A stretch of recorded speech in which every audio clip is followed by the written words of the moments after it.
Jeleruwe gobu munonye gabegu. Imabu munonye gabegu. Munonye gabegu ma. Left now. No. That don't show right. Go left.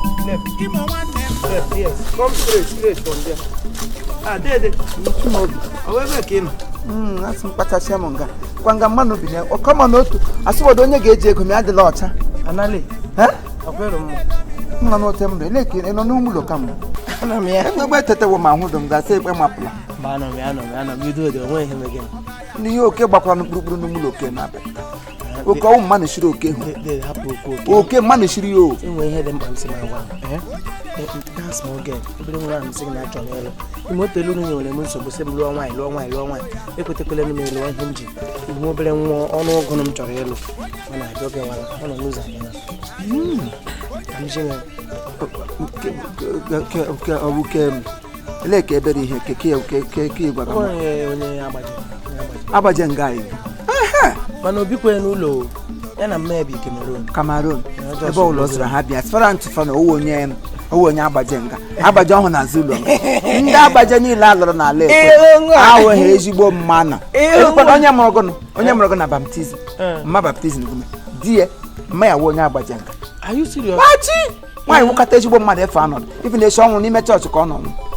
N'ime chọọchị ka ọ dawasị m kọla gị nwaanyị gbabiri n'ihu ọlụ ka asọ ọgụrụ ekpe ote ka ọ kpọrọ Chineke iche ala ya nọ ga-akpọgbu onwe sa nna m onye ewe onye nwụ na Kraịst ọnwụ ya ga-azụrụ ike na ndụkwa agbaje ewe ezigbo ndị agbaje na-amasị anyị nwoke fim Divine Touch ọ wụ onye agbajekwe mpa Divine Touch wa ka ya lụrụ ọ wụ ya Kinsili Okereke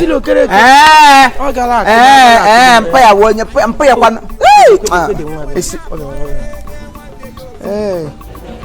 onye ke mma ya bịawara na nwa ya nwaanyị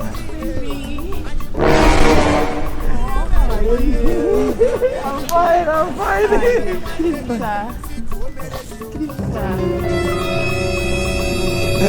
nke nne ya buteziri ụzọ bịawa nwa ya kwa na onye ọbịa were ịmata nga a ga-alụ nwa ma ekwebeghị nkwa na-ebute ụzọ ndị awole ndịrị Oh my God.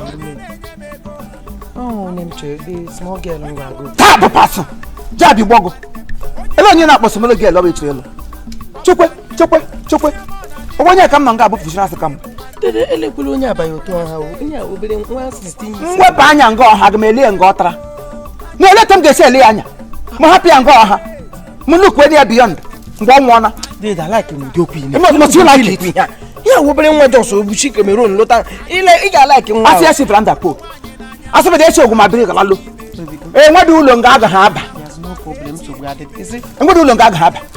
onye ahụ na-aga ịlụ nwaanyị gị sọ ụdị ihe ka ị ga-egburu ala kpụrụ tụmụ ụlọ n'otu ọnụ ụlọ na m na-aga na-abụbi ka ị ga-ebubute mmanụ ole gị m gara ịzụ moto onye ọbụla ga-azụ moto ukwuru ego ọ ga-ebu ụzọ too pakin stọn ọ ga-apakị moto ma na-amaburu moto ị gị azụrụ moto ma nwedị nke ị ga-apakị ị ga-anahụ ọ ga-adị oru na-echi ị ga-amaburu ihe ukwuru ote tụọ ụmụazị ogbede kpụrịkpụrị magịrịgịrị ọ ga-awụ anyị niile mkpọtụ ote ya kpọsụrụ ote a na-esi nwunye ke m ga-abịakwa na onye edoro otu ụlọ m aba anyị gị ga rent warehouse ga rent warehouse ọ gị ga kwụ ụgwọ họlụ na ngwa akpọrọwa fees. What's going on? There's no problem. My brother is having house issue. I wouldn't pass on his brother. We are having house issue. I want a house issue. We. You got your thing here. You got my bro. Solve this problem. I like Pami. What you like? I like Pami. I like the money. I'm gonna go back to Gemini. Ihe anyị kwudiri gbo gote banye mere machine ma solve problem. Enwezi miki machine no ma solve. Enwezi miki machine. Ele eme gbo gambo take shi kama buru nwanyi kwu egbu ogu. Ị ga hana nke ugbu a. Iso mbia lo. Itinye nwa tishiri nwa mbọ. Imami nwanne m no wa. Akọgo okro. Imami nwanne m no. Akọgo okro. Ọnwụ na-eme gị. Wepụ anya anyị ukwu egbu olego. Na wa gị nwa anyị ukwu ya. Ọrịa ukwu kago ugbu na ngera ahụ mụrụ ngọ te na akwụ. Mụ nwa ọrịa ukwu. Isi ko nwa ọrịa ukwu. Ihu bedị ngera ahụ na mbọ. Mụ teenage agwụ na. Ọrịa ka ọrịa drogo n'ime.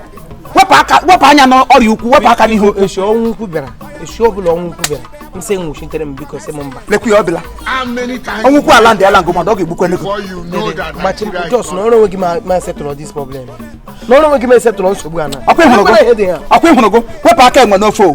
Chimobi, what I can no fair. What I can no foe. Man, put over. I knew Kubon. Wagon Bower, I want you could go here. Get out of you. I didn't hear that. It's actually where we are going. I don't want to community. It's a other Tony. A brought to 7 years. But we are home. I don't like money, by the way. I was in a neck and you are gas. What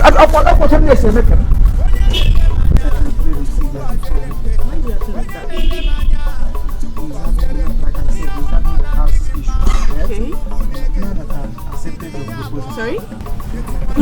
Now that I have accepted your proposal. Accepted my proposal? How? No, how? I accept to marry you now. That means I accept your proposal. You accept to marry me? Let's leave that one. See, we are having house issues. Okay. You know, our house is small. My brother said that we are too much to be in the room. So if we just finish marrying, can I move into your house? You move into my house? How? It's either I move or you move. The main thing is that we move. The main thing is that we move. We move. That's the major thing. So many things involved in this your marital issues. Please speak English. Let me understand what you're saying. This thing I'm speaking is Igbo. Yes. I say remember that this is your marriage. Now so many things are still involved in it. So we know how to how to do it. Oh, pure English comes over.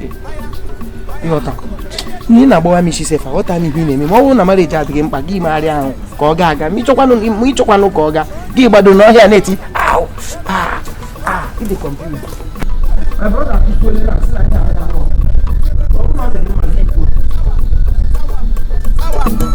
Babe.